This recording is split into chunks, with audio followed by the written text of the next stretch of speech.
இறை வார்த்தை லூக்கா நற்செய்தி அதிகாரம் 1 இறைவசனங்கள் 39 முதல் 45 முடிய.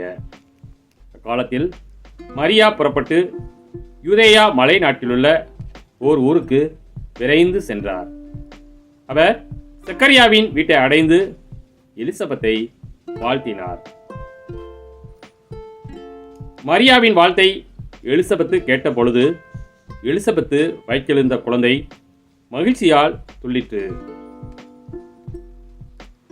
எலிசபெத்து தூய ஆவியால் முற்றிலும் ஆட்கொள்ளப்பட்டார். அப்போது எலிசபெத்து உரத்த குரலில், பெண்களுக்குள் நீர் ஆசீர் பெற்றவர், உம் வயிற்றில் வளரும் குழந்தையும் ஆசி பெற்றதே. என் ஆண்டவரின் தாய் என்னிடம் வர நான் யார்?